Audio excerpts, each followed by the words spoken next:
9절부터 32절까지 보시겠습니다. 누가복음 15장 29절부터 32절까지입니다. 우리 같이 합독하시겠습니다. 29절부터 32절까지 합독합니다. 시작.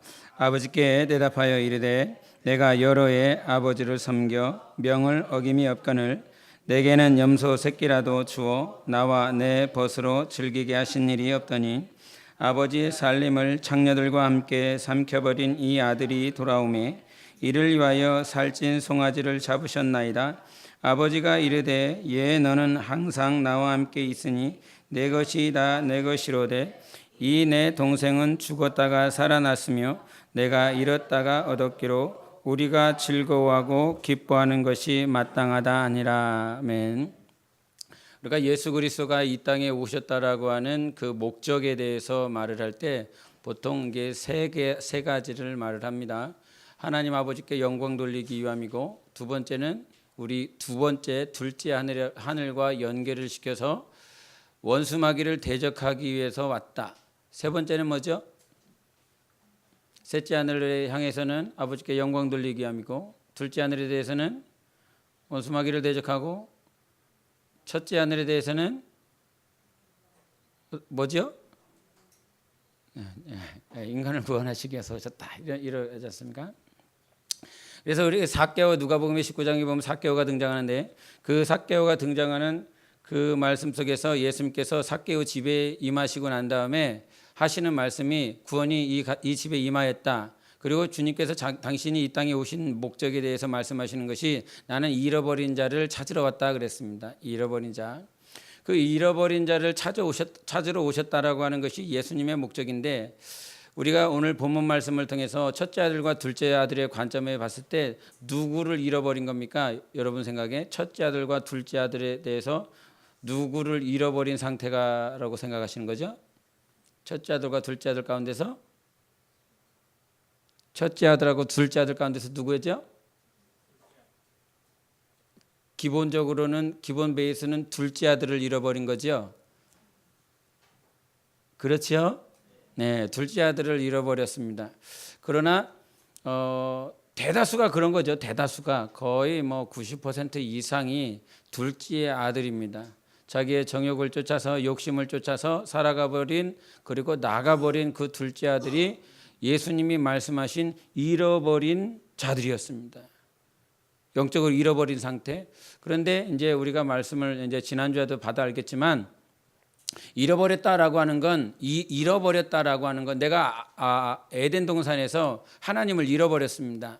하와가 아담이 하나님을 잃어버렸습니다. 관계가 단절이 됐습니다. 하나님 앞에 나아갈 수 없고 하나님 앞에 교제할 수 없는, 사귐을 갖지 못하는 상태가 잃어버린 상태. 그래서 하나님 앞에 온전히 나아갈 수가 없는 거죠. 그래서 둘째 아들은 자기의 정욕을 쫓아서 영적으로 잃어버린 상태가 되었지만, 첫째 아들은 왜 잃어버린 상태가 되었습니까? 자기의 열심 때문에. 자기가 힘을 다해서, 오늘 29절을 한번 보실까요? 29절이 중요한 것 같습니다. 29절 같이 읽겠습니다. 시작.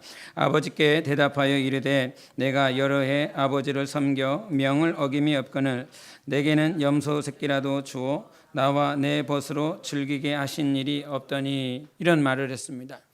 그래서 아버지한테 대한 분노가 있습니다. 그 분노라고 하는 건 여러분도 저도 우리도 이게 예수를 믿다 보면 자기만의 신학 체계가 있습니다. 신학 체계가 있습니다. 신학이라고 하는 건 하나님을 배운다, 신을 배운다라고 하는 것이 신학이지 않습니까? 여러분 안에도 신학 체계가 있습니다. 지난번에 욥기에 대해서 잠깐 얘기를 하면서 욥과 그 세 친구가 있었습니다. 그 욥과 그 세 친구에게 나타났었던 그 신학 체계는 뭔지 혹시 기억하고 계십니까? 그때 권선징악에 대한 얘기를 했습니다. 인과응보에 대한 얘기를 했습니다. 그래서 이 신학을 보응신학이라 이렇게 잠깐 언급을 했었던 적이 있습니다. 보응이다라고 하는 건 내가 이렇게 하면 응답해 줘야 되는 거죠. 이렇게 보상을 해줘야 된다라고 하는 것. 이 보응신학이라고 하는 이 첫째 아들의 신학 체계가 여기에 그대로 나와 있습니다. 내가 이만큼 했으니까 아버지께서 갚아줘야 됩니다. 그래서 아버지가 갚아줄 수 있도록 유산을 나에게 다 유전을 할 수 있도록 그가 열심을 섬겼습니다. 힘을 다해서 섬겼습니다. 근데 오히려 그와 같이 열심히 한 것이 자기에게 불의가 돼갖고 좀 전에도 말한 것처럼 아담은 에덴에 있지만 누구를 만나지 못합니까? 하나님을 만나지 못했습니다. 에덴에 살고 있지만 하나님 앞에 나아가지 못하고 하나님께서 에덴에 있었던 아담을 부르셨을 때 그는 오히려 숨습니다. 하나님과의 관계가 무너졌습니다. 그래서 이 첫째 아들에게 있어서 우리가 이제 기존에는 둘째 아들의 관점으로 여러분이 이제 익히 알았으니까 첫째 아들의 관점을 이렇게 보자고요. 우리가 90% 이상이 다 둘째 아들입니다. 자기 욕심을 따라 살아가고 있습니다. 그러면 나라고 하는 사람은 지금 이 공동체 안에 있으면서 교회라고 하는 주님의 몸 안에 있으면서 첫째 아들의 모습이 있나 없나를 항상 점검해야 됩니다. 예수님은 누구 찾으러 오셨다고요? 잃어버린 자를 찾으러 오셨다고요. 잃어버렸다라고 하는 건 집 밖에 떠난 자가 아니라 집 안에 있으면서도 불구하고 하나님을 못 만나는 사람, 하나님과의 관계가 없는 사람, 이런 사람이 지금 첫째 아들의 모습인 거예요. 근데 그나마 첫째 아들이 좀 억울한 게 있어요. 자기의 삶을 다 바쳤거든요. 그래서 여기서 하는 말이 그거였잖아요. 내가 아버지를 섬겨 어김이 없다. 이게 얼마나 대단합니까? 어김이 없다고요. 아버지가 하는 말에 정말 처음부터 끝까지 100%를 다 이렇게 순종하며 살았어요. 이게 쉽지 않잖아요. 무려 아버지가 하는 말, 오늘 제가 주의겸이 이렇게 찬양인도 이렇게 앞에 하지 않습니까? 오전에. 그래서 아이들한테 야, 머리 까고 올라와. 이렇게 머리 푹 숙이지 말고 보기 안 좋으니까 머리 까고 오라. 이렇게 계속 했거든요. 이게 자기 머리카락이라서 그러는지 아비가 하는 말로 이렇게 들려서 그러는지 이걸 잘 까는 걸 싫어하더라고요. 그래갖고 뭐 젤 바르는 거 싫어하고 드라이 하는 거 싫어하더라고요. 그래갖고 사정해서 이렇게 올라왔는데 사정하지 않았습니다. 사정하지 않습니다. 저희 집에는 사정이 없습니다. 그냥 해라는 거예요. 그런데 이제 자기 하니까 이게 앞에 나와서 사용을 받는 것임에도 불구하고 이게 어느 순간 자기가 원하는 방향, 원하는 스타일을 고수하고 싶은 거죠. 그런 차원에서 머리를 안 까고 이렇게 올라오는데 야, 네 몸이 네 몸이냐? 네 몸이 주님의 몸 아니냐?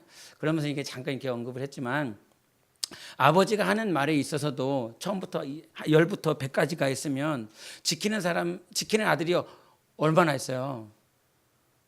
야, 교회 가자 그러면 막 지옥문 쳐들어가는 것처럼 그렇게 힘들어서 안 지키는 아들, 딸들이 얼마나 많아요. 그럼에도 불구하고 이 아들은요, 자기 마음은 아니죠. 자기의 삶을, 자기의 시간을, 그런 것들을 아버지가 명한 대로 이렇게 10부터 100까지를 다 순종을 했다고요. 근데 주님은 이런 사람이 제일 불쌍하다는 거예요. 제일 불쌍하다는 거예요. 자기에 있는 모든 삶들을 순종이라고 하는 그 울타리 안에다가 이렇게 놓고 살아왔는데 정작 아버지는 못 만나는 사람이야.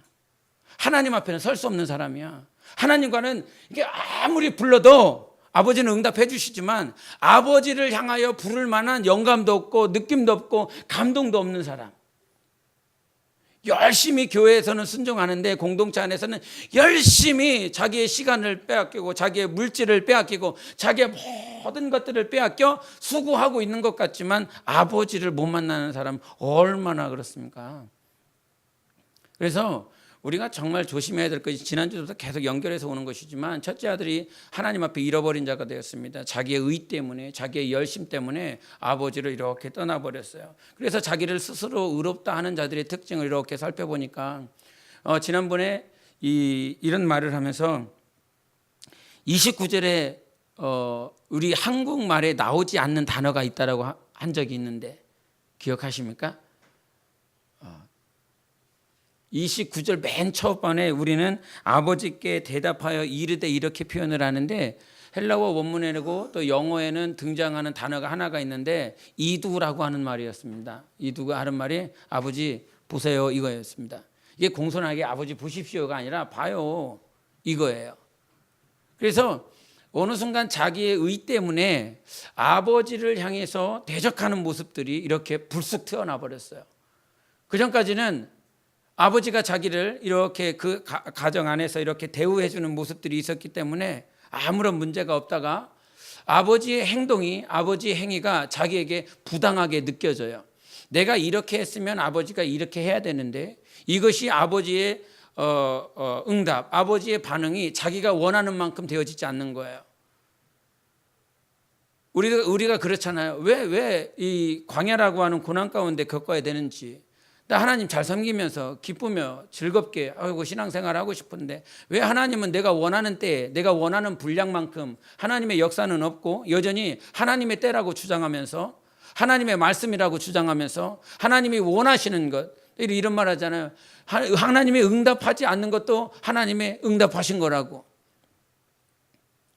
이거를 믿으세요? 믿으세요? 그러시구나. 믿으시는구나. 믿으면 감사해요. 근데 잘 안 믿어져. 이것이 다른 사람의 문제면 믿어 줄게 이렇게 되지만 정작 내가 죽어야 될 문제면, 내가 고통당해야 될 문제면 이게 하나님 왜 이래야 되는 거예요. 알아요. 들어서 알아요. 지금 가난한 성도들이 참 많잖아요. 교회 안 가시는 분들, 안 나가 성도분들, 그분들이 참 많은데 그분들의 고백이 다 그런 거예요. 그분들의 교회를 안 나가는 성도들의 대부분의 반응이 뭐냐면 하나님을 이해가 안 되는 거예요. 내가 하나님 앞에 이렇게 신앙생활했고 열심을 했고 내가 하나님 앞에 기도했고 내가 모태 신앙 때부터 계속 아버지 어머니 따라다니면서 그렇게 새벽을 깨웠고 기도했고 하나님 앞에 무릎 꿇으며 내 삶을 바치며 이렇게 살아왔는데 내 가정이 이게 뭐냐고, 우리 아버지는 왜 이렇게 됐냐고, 내 자녀들이 이렇게 됐냐라고 하는 그 고통 가운데 머리를 계속 몇십 년 동안 들었으니까 머리로는 이해는 한다고요. 하나님께서 고난을 통해서, 고통을 통해서, 광야를 통해서 인도하신다. 그래도 하나님 함께 하신다. 익히 들어서 알지만 그것을 믿음으로 화합할 만한 힘이 없다 보니까 이 안에서 막 주님이 그와 같은 은혜와 사랑을 부어주셔야 그것도 하나님과의 만남 속에서 인정이 되고 그렇게 고백하고 살아갈 수 있는데 그게 잘 안 되니까요. 자기도 나가고 싶고요. 자기도 그렇게 하나님 섬기고 싶고요. 이 고통이라고 하는 터널을 빨리 통과해서 그렇게 하나님이 성장시키고 싶은 그 목적지에, 목표치만큼 자기도 나아가고 싶은데 안 돼요. 그래서 우리가 주님 앞에 있다라고 하는 것 자체가요, 큰 은혜인 것입니다.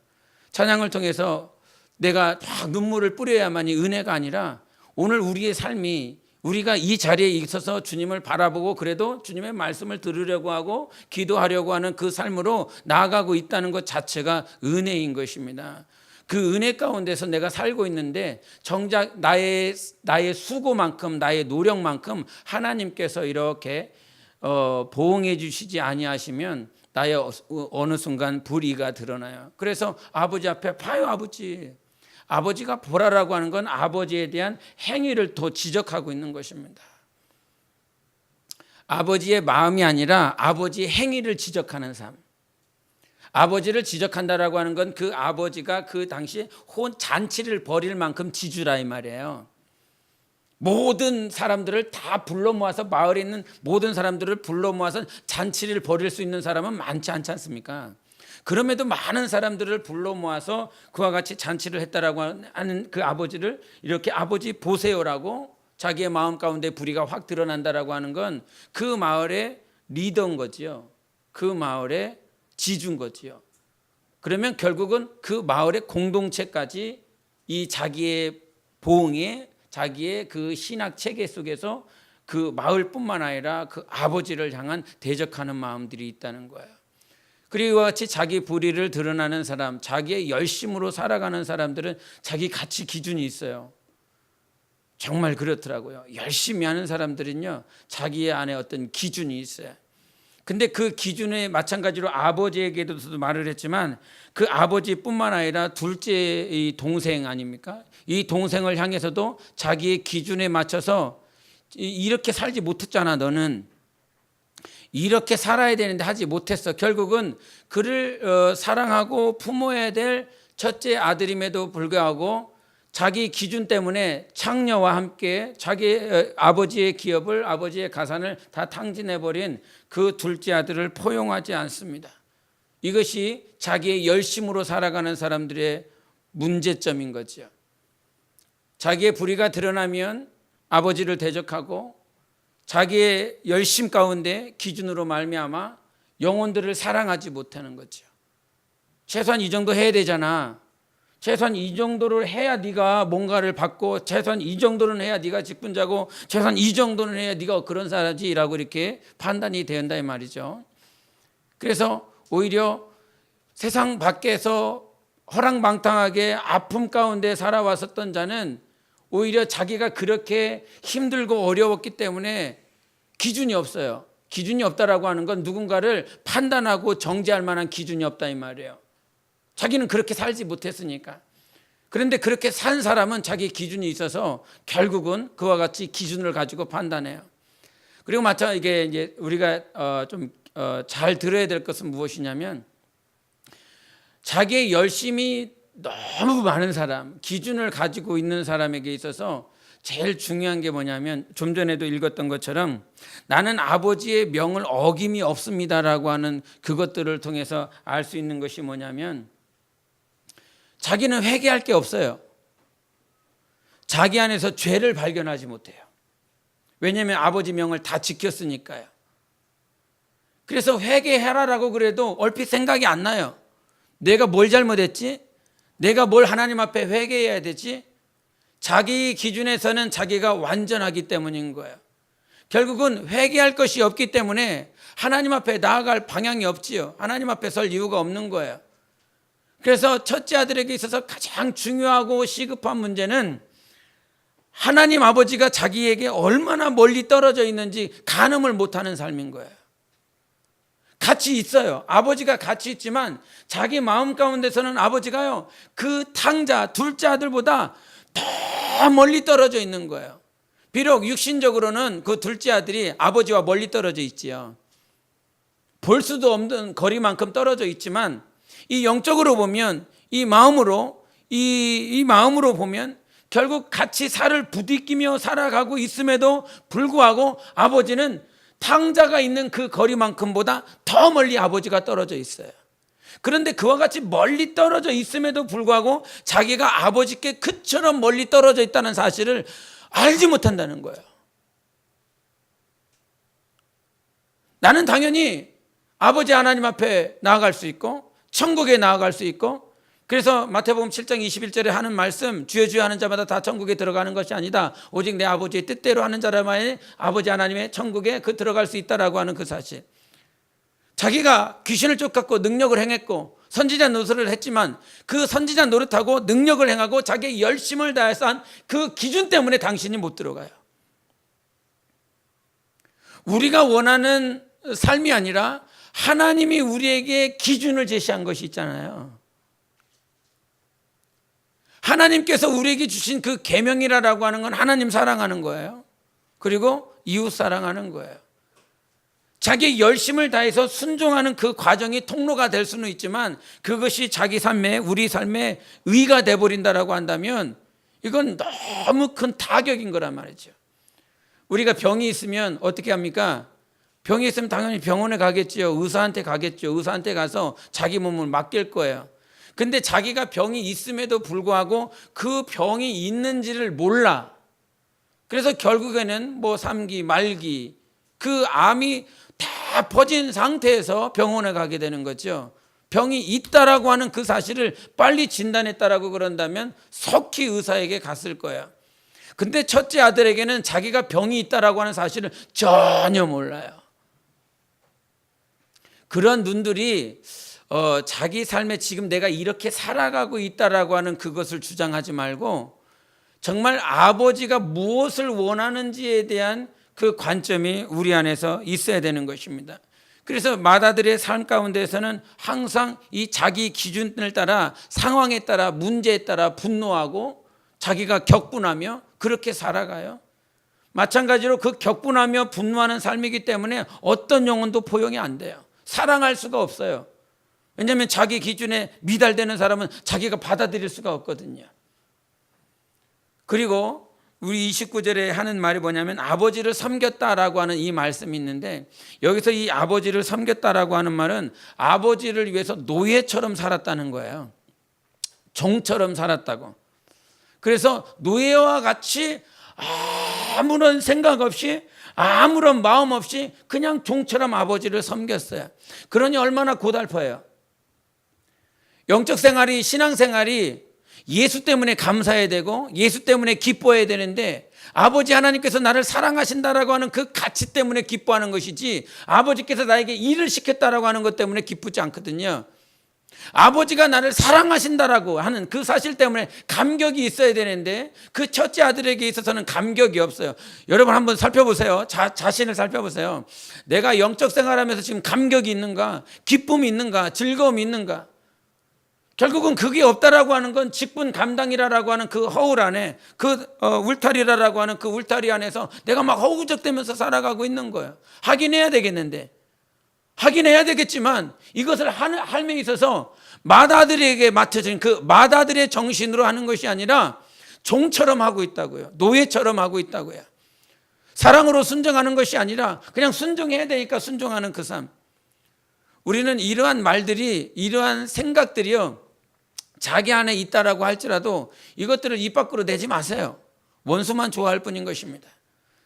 내가 억지로 하고 있습니다. 얼굴 보면 다 알아요. 삶을 보면 알아요. 제가 가끔 저희 사모가 생일날 때 원하는 게 있어요. 맨날 생일 안 챙겨줘 갖고 맨날 꾸사리 듣기는 하는데, 생일날 때 뭐 해줄까 싶어 갖고 한 번은 그 식당에 갔어요. 그랬더니 누가 이거 원했냐고. 그러면서 막 타박을 하는 거예요. 그럼 도대체 원하는 게 뭐냐고. 그랬더니 아침에 일어나고 설거지나 해라고. 아주 간단해요. 아주 소소해요. 그냥 설거지하면 된대요. 자기 오늘 하루 동안 설거지 안 하게 해달라고. 얼마나 설거지가 지겨웠는지 그거 하기를 원한대요.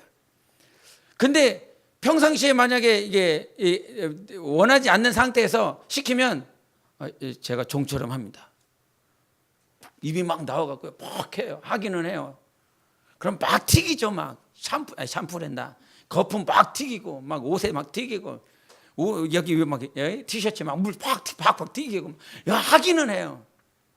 근데 기쁨이 없어요. 노예처럼 한다고요. 여러분, 이게요, 여러분에게 좀 회복되시기를 예수 이름으로 축원합니다. 알아요. 저 사람이 내가 정말 막 싫어갖고 마지못해서 하는지 알아요. 우리 하나님은 아실까요? 모르실까요? 알죠. 당연히 알죠. 당연히 알 거예요. 그럼에도 불구하고 하나님이 아시지만 내 입술로 범죄하지 말라고요. 원수만 좋아한다고요. 내 입술을 지키세요. 그럼 입술을 최소한 지키면 내가 범죄하진 않는다고요. 오히려 원수가 싫어하는 짓거리를 하세요. 나 오늘 기쁨을 하고 있다고. 할렐루야. 나 오늘 정말 감사해서 이거 하고 있다고. 그러면 내 영혼이 일어나게 되어 있어요. 믿음의 역사가 있어요. 말의 역사가 있어요. 과거에 영상 보면서 이 화물에 있는 작은 식물을 향해서 나는 너 좋아, 나는 너 사랑해, 나는 너를 볼 때마다 기뻐. 그러나 이 화분을 볼 때마다 나는 너 싫어, 나는 너 죽이고 싶어. 한 달 지나서 어떻게 됐어요? 이거 완전히 죽었어요. 자기 입술로 범죄하지 마시기를 바랍니다. 내가 아무리 싫어도, 내가 아무리 억지처럼 보여도 하나님 나 오늘 감사함을 합니다. 하나님 나 오늘 기쁨을 합니다. 이것이 회복돼야 되는 거예요. 첫째 아들의 삶은요, 자기 입술로 내가 이렇게 했는데, 이렇게 살았는데 결국은 아버지 앞에 범죄하고 말았어요. 자기 입술을 지켜서 정말 여러분의 입술을 지키시는 하나님이 성령으로 기름 부으시기를 바랍니다. 이것도 자기 입술이 제대로 안 돼요. 그래서 야고보서가 말을 하는 것이 무엇입니까? 이 몸뚱아리 가운데 가장 제어가 힘든 게 뭐예요? 이 새치혈하고요. 이 새치혈을 다스릴 수 있는 분은요, 성령님 한 분밖에 없어요. 그 성령님이 여러분에게 함께 하시기를 바랍니다. 이렇게 맏아들처럼 잃어버린 자들이 지금 우리라고요. 우리가 될 수 있다고요. 이 자리에 함께 하고 있지만 맏아들, 하나님께로부터 하나님은 잃고 싶지 않지만 나 스스로 하나님을 잃어버린 자들이 이 안에 있다고요. 그리스도인이라고 하는 이름을 가지고 살아가고 있지만 이 안에 있다니까, 있을 수 있다고요. 내가 아니기를 바랍니다. 그리고 우리가 아니기를 바랍니다. 빨리 그와 같은 삶이라면 도망쳐 나와야죠. 탈출해야죠. 생명의 성령의 법이 우리를 자유케 하시고 해방시켜 줬지 않습니까? 사망의 법 가운데 있지 마세요. 빨리 생명의 성령의 법으로 나와야 돼요. 그런 이 맏아들을 잃어버린 아버지를 이제 봐야 됩니다. 그 아버지가 말을 하는 것은 잔치를 벌이고 있는데 첫째 아들은 그 밖에 있었어요. 그 밖에 있는 그 아들을 향해서 아버지가 직접 나가서 우리 들어가자 그래요. 그래서 지난주에 집이라라고 하는 그 정의를 내릴 때 집이라라고 하는 것은 어떤 공간적인 개념이 아니라 관계를 말한다고 그랬어요. 집은 사귐을 말한다고요. 관계, 사귐이 나타내는 것이 집이라고요. 집이 아무리 대궐처럼 아름답게 있어도 그 안에 주인이 없으면 그 집은 지배의 기능을 발휘할 수가 없어요. 궁전이기 때문에 귀한 것이 아니라 비록 초가삼간이라고 할지라도 거기에 내 아버지가 살고 있으면 그 집이 귀한 거예요. 내 아버지가 거기 주무시고 계시고 있고 일하고 계시고 있고 먹고 계시는 곳이기 때문에 그 집이 귀한 거예요. 그 시골에 왜 가요? 그 시골 허름한 곳에 왜 가요? 거기 내가 아는 분이 거기 있거든요. 내가 사랑하는 분이 거기 있거든요. 그래서 집이라고 하는 건 공간적인 개념이 아니라 사귐의 관계예요. 친밀함의 관계예요. 그래서 아버지가 잃어버린 내 자식을 향해서 잃어버린 첫째 아들을 그렇게 열심을 다해서 살아가고 있지만 아버지를 찾지 못하고 있는 그 아들을 향해서 아버지가 친히 일어나셔서 문 밖까지 나가셔서 그를 데려오려고 합니다. 이것은 아버지 하나님께서 먼저 사랑하시는 사랑, 아버지께서 미리 아시고 미리 찾아가시고 우리를 불러주신 그 사랑인 거예요. 그래서 우리가 집이라라고 하는 그 개념은 아버지를 말을 하고 있고 그 아버지의 임재가 있어요. 그래서 내 집은 만민이 기도하는 집이다라고 하는 이 말은 아버지 하나님이 임재하시는 곳이라고 하는 것이죠. 역대하 2장 6절에 하늘과 하늘들의 하늘이라도 감당할 수 없는 그 하나님을 이 성전 이 조그만 곳에 모셔드리라고 그러느냐 이런 말씀하시잖아요. 나는 한 번도 백향목궁에 거하고 싶은 생각 전혀 없다 이런 말씀하셨어요. 오늘도 내가 하나님의 집입니까? 하나님의 동역자이십니까? 하나님의 밭입니까? 그것은요 하나님께서 임재하시면 그것이 하나님의 밭이고요 하나님의 집인 거예요. 그러나 아무리 휘황찬란하게 지어놨다라고 할지라도 그것이 무슨 몇백억을 들이고 몇 조를 들인 그 성전이라고 할지라도 하나님의 임재가 없으면 그건 하나님의 집이 될 수가 없지요. 왜 우리가 하나님의 나라 하나님의 집에 가려 합니까? 그것은 다른 것이 없어요. 오직 하나님의 임재만 있어요. 매 순간순간마다 우리가 1년 동안 살아가면서 아니면 하루 일주일을 살아가면서 하나님의 임재를 경험하는 시간이 있어요. 놀라운 시간, 감격으로 충만한 시간, 그렇게 내 마음과 내 뜻이 다 하나님과 하나가 되는 시간, 그게 너무나 귀하죠. 너무나 축복인 거죠. 그래서 그 임재가 있는 아버지가 계신 그곳이 집입니다. 그 집의 임재가 내 안에 아버지가 나를 초청하셔서 그 안에 나를 이렇게 모셔드리는 것이죠. 그래서 아버지 하나님의 그 사랑은 내가 비록 잃어버린 첫째 아들과 같이 그렇게 살아가고 있어도 항상 나에게 먼저 오시는 분이십니다. 일 때문에, 직분 때문에 아무런 생각도 못 하겠어. 간혹 그럴 거잖아요. 뭐 직분 감당하다 보면 뭐 다른 걸 생각할 수가 없을 때가 있어요. 그런 순간에 내가 아무것도 생각하지 못하고 있을 그때에도 하나님의 임재는 내가 무엇인가 열심히 직분 감당을 잘하고 있기 때문에 하나님의 임재가 있는 것이 아니라 하나님이 나를 사랑하시기 때문에 찾아와 주시는 거예요. 하나님의 임재는 나의 열심 따라서 오지 않습니다. 사랑 때문에 오는 것입니다. 그 하나님의 사랑을 항상 그래서 하나님의 임재가 있다라고 하는 말은 무슨 말이냐면 하나님의 사랑이 있다는 말이에요. 무슨 말이라고요? 하나님의 임재가 있다라고 하는 건 하나님이 나를 사랑하신다라고 하는 증거예요. 그래서 그럼 생각해요. 내가 하나님의 임재가 없다라고 하는 것은 지금 나에게 문제가 있다고요. 문제가 있어요. 그래서 그 문제 안에서 빨리 돌아와야 되는 것입니다. 그 아버지 하나님 앞에 돌아오는 것, 집으로 돌아오는 것. 근데 결국은 집에 없다 보니까 영적인 유랑 생활을 했던 것이 둘째 아들인 것입니다. 아버지를 떠나는 것, 집을 떠났다라고 하는, 공간을 떠났다라고 하는 개념이 아니라 아버지를 떠났다라고 하는 개념이에요. 사귐을 이렇게 떠났다는 거죠. 그래서 아버지로 대표되고 집으로 대표되는 그 하나님의 임재를 떠나버리면 결국은 우리는요, 여러분은요, 영적인 유랑 생활을 하게 되는 거예요. 방탕한 생활을 하는 거죠. 내 정욕대로. 이제 이 첫째 아들과 둘째 아들을 생각하면서 왜 둘째 아들이 집을 떠났을까 이런 생각을 간혹 할 때가 있어요. 왜 떠났을까? 그런 생각을 해봐요. 그러면서 첫째 아들과 둘째 아들의 관계는 어땠을까 좀 생각을 해보게 돼요. 사이가 좋았을까?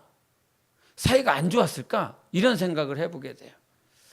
근데 둘째 아들이 형을 봤을 때 형은 정말 엄청나게 고지식한 거예요.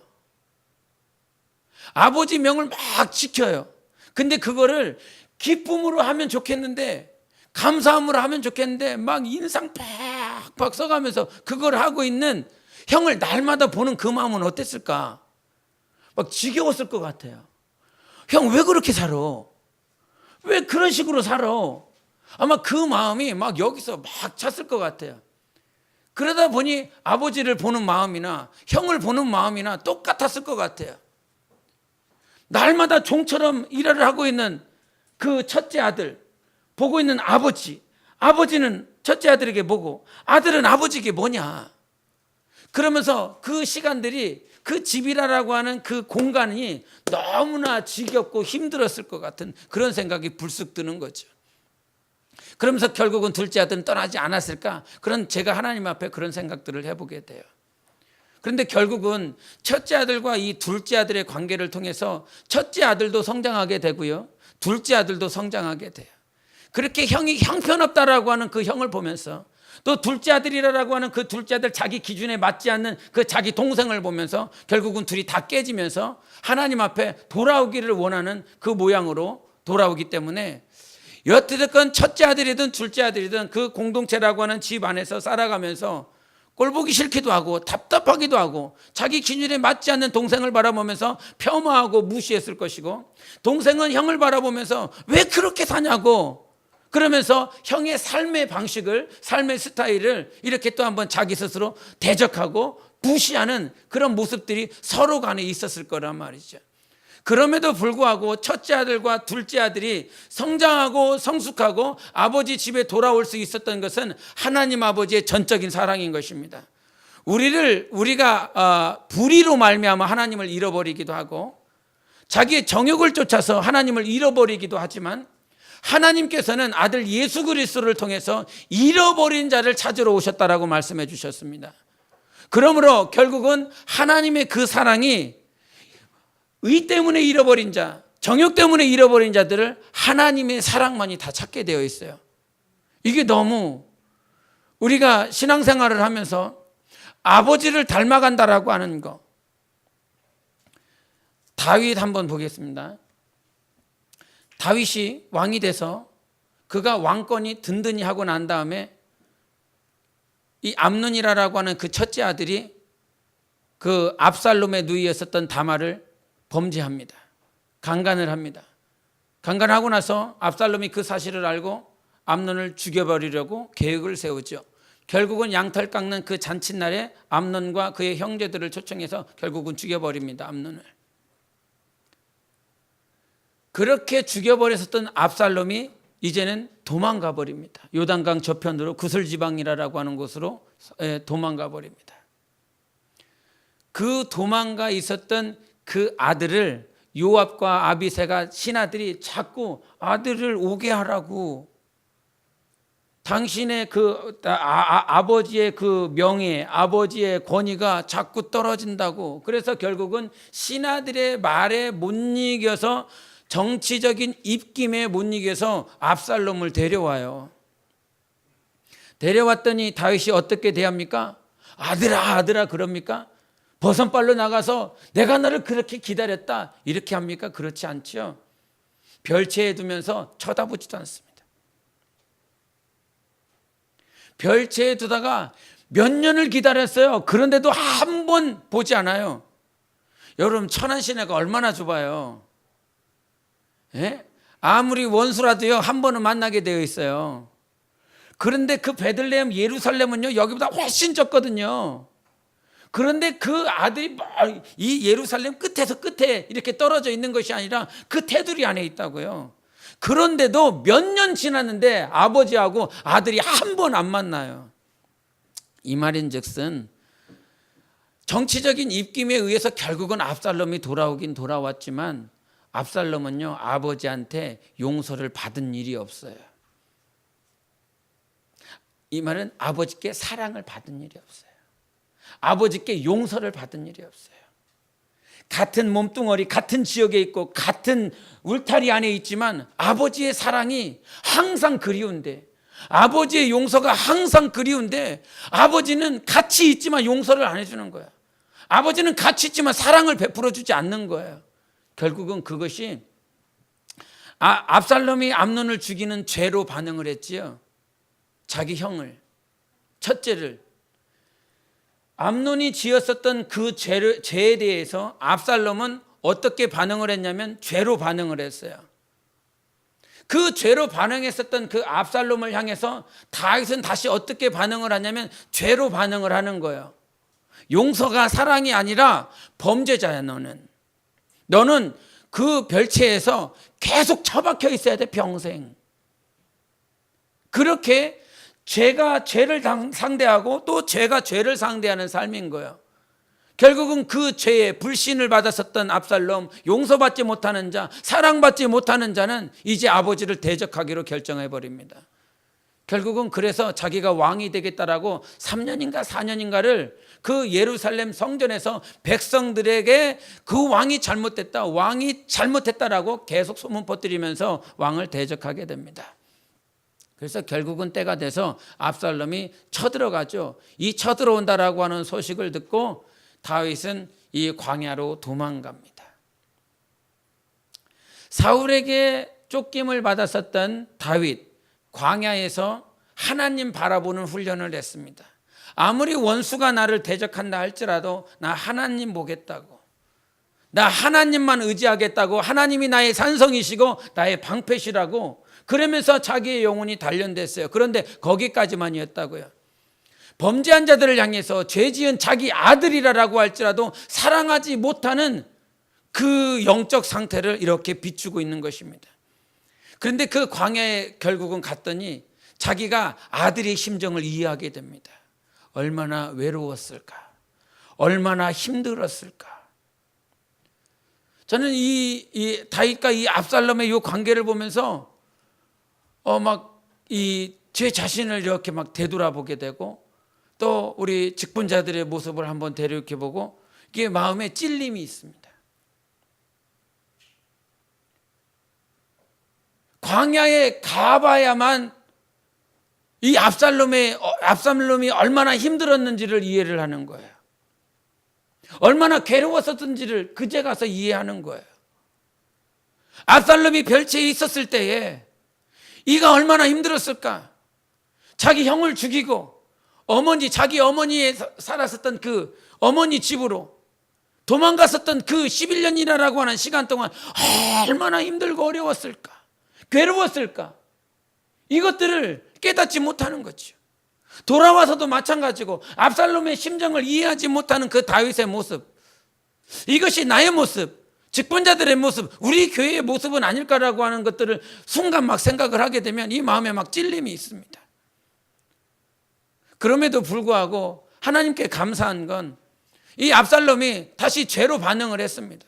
이 죄로 반응한 그 압살롬을 다시 뒤로하고 다윗은 광야로 도망갑니다. 그 광야에서 다시 한번 하나님께서 다윗을 만들어 주십니다. 다윗을 회복시켜 주십니다.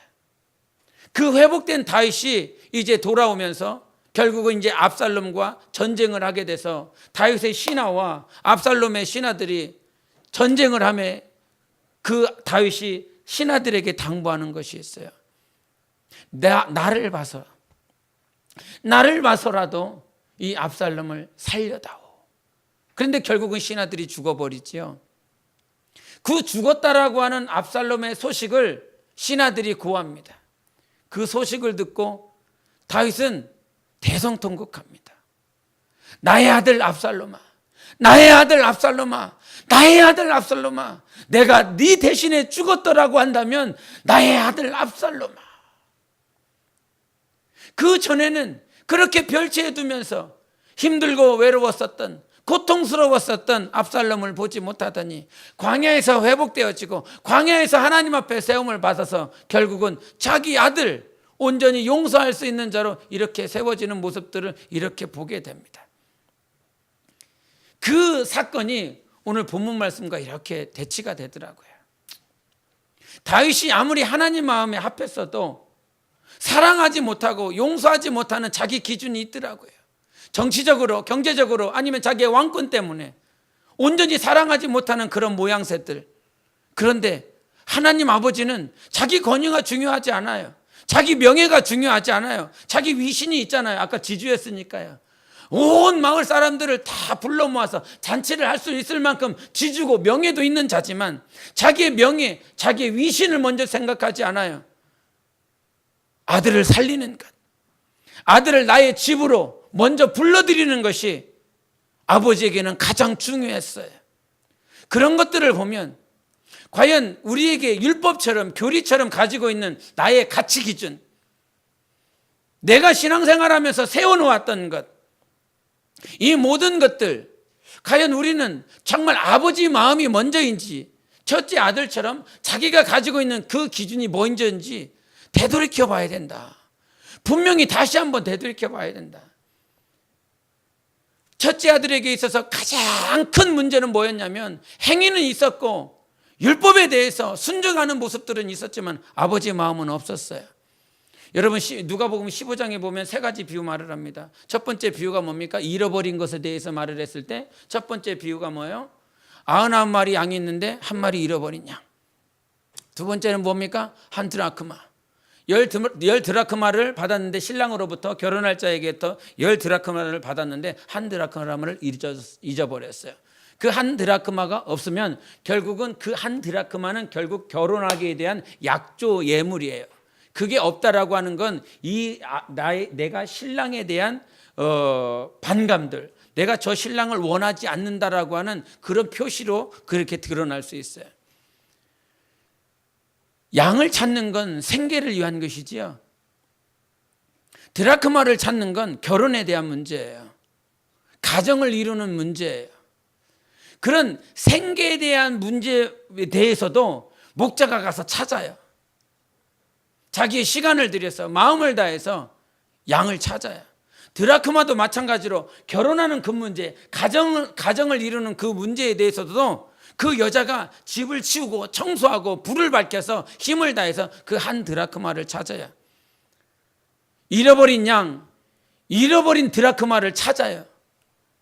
근데 잃어버린 둘째 아들은 도대체 누가 찾아야 되는 거예요? 누가 찾으러 가야 되는 거예요? 그것을 요구하시는 것이 아버지가 첫째 아들에게 요구하는 것입니다. 첫째 아들, 맏아들은 지금 잃어버린 동생 찾으러 가야 되거든요. 목자가 그랬던 것처럼 그 여인이 한 드라크마를 찾았던 것처럼 찾아야 될 자가 있는데 찾는 자가 없어요. 동생을 잃어버렸는데도 불구하고 찾는 자가 없어요. 그렇게 방탕하고 그렇게 타락하는 그 길에서 괴로워하고 있는 그 둘째 아들에 대해서 관심이 하나도 없어요. 그냥 그 집에서, 그 공동체 안에서, 그 집의 울타리 안에서 순종하면 아버지가 나한테 보상하실 거야. 그거 받으려고, 그거 응답 받으려고 그 안에서 그냥 열심을 할 뿐이지, 지금 허랑방탕해서 외국에서 죽어가고 있는 둘째 아들, 자기 동생에 대해서는 전혀 관심이 없어요. 이것을 통해서 주님이 뭐 말씀하시냐면, 하나님이 뭐 말씀하시냐면, 이 비유를 통해서 이 첫째 아들은 온전한 맏아들이 되지 못했어요. 찾지 않는다고요. 근데 우리 로마서 한번 보시겠습니다. 로마서 8장 29절을 보시겠습니다.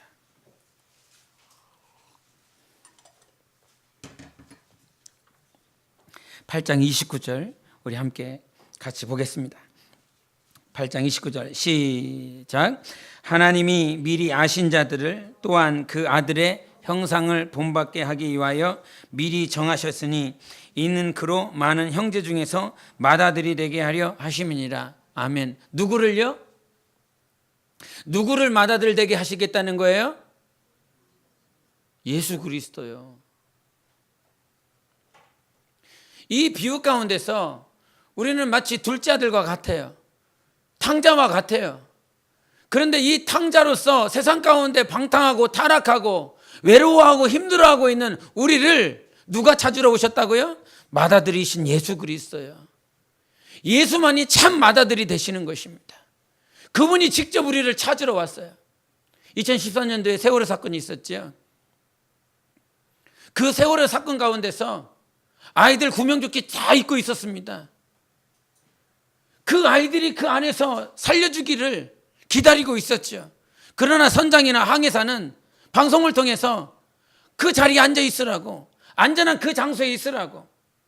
자기들은 이미 다 배가 기울어서 다 빠져나오고, 항해사가 그랬다고 하나요? 자기는 핸드폰을 놓고 왔대요. 핸드폰을 놓고 와서 그 핸드폰을 자기 거 잃어버린 것 때문에 핸드폰 주술라고 기어 올라가서 가지고 왔대요. 자기 핸드폰 몇십만 원짜리는 그걸 잃어버려서 그것을 찾으러 오는데 한마디만 해주면 되는 거. 지금 배 다 기울었다. 빨리 나와라. 그 안에서 세월호 안에서 죽은 자들 구명조끼 입고 죽었습니다. 한마디만 해주면 나오는 건데 그거 하지 않았어요. 청와대에 있었던 그분은 뭐 했는지 모르지요. 무엇을 했느냐 이 말이지요. 여러분, 하나님이 우리 아버지십니다.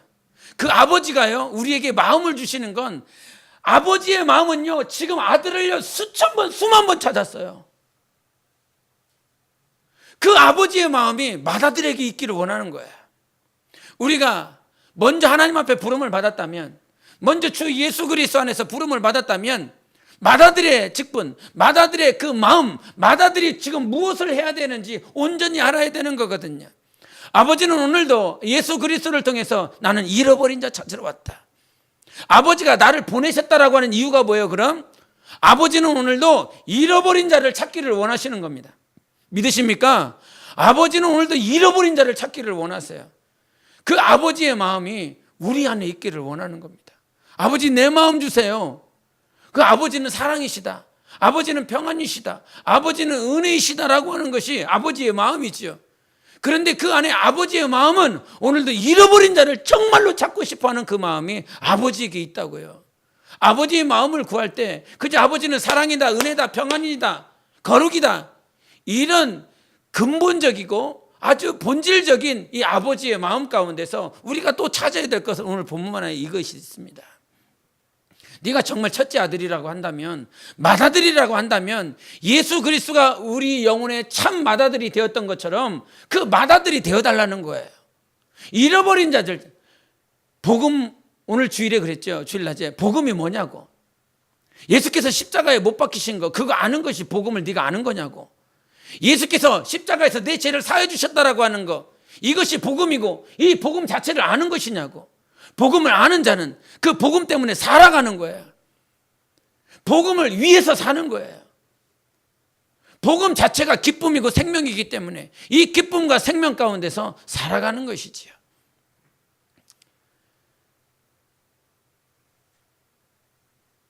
우리가 주님 오실 때, 신랑 예수 그리스도 맞이할 때 여러분 마음 가운데 그냥 10년, 20년 살다가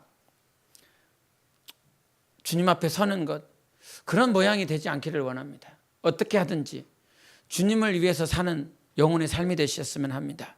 주님을 위해서 사는 삶, 얼마나 가치 있습니까? 세상에서도 사람 살리는 일, 경찰관들, 소방관들, 사람 살리는 일에 있어서 군인들이요, 우리나라는 그렇지 않지만 미국 사회에서는 군인에 대한 존경심이 대단합니다. 그런 헌신하고 수고하는 자들에 대한 이 존경심이 서구 사회에는 대단하지요. 그와 같이 육신을 살리는 것에 대해서도 가치가 있고 이 한 시대를 살아가는 데 있어서 자기의 삶을 바칠 만큼 중요한 것이라고 생각을 알고 있으면서 우리는 정말 아버지의 마음대로, 아버지의 뜻대로 영혼을 살리고 잃어버린 내 둘째 동생, 오늘 어디서 무엇 때문에 아파하고 고통스러워하고 있는지 그 둘째 동생을 오늘 완전히 망각해버리고 교회 안에서 기도하는 것으로 만족하고 교회 안에서 내가 하나님을 찾는 것으로 만족하고 있는 그 삶은요, 반쪽짜리인 것입니다. 사도 바울은 이게 사울 왕에 쫓겨서 광야에서 하나님 의지하고 하나님 바라봤었던 다윗이 있었다면 그 압살롬을 온전히 찾고 용서하고 품고 그 다윗성으로 인도하는 그 두 번째의 마음이 우리에게 절실히 요구되는 상황인 것입니다. 하나님께서 여러분에게 주신 그 마음들이 이렇게 그냥 이해가 되는 것이 아니라, 이해 정도의 삶이 아니라 그 아버지의 마음이 있어서 그 마음대로 살아낼 수 있는 하나님의 사랑과 은혜가 여러분에게 넘치시기를 바랍니다. 이거 안다고 그래도 그렇게 살아낼 수가 없어요. 움직이게 하시는 분이 하나님이십니다. 하나님의 말씀은 살아있으니까요.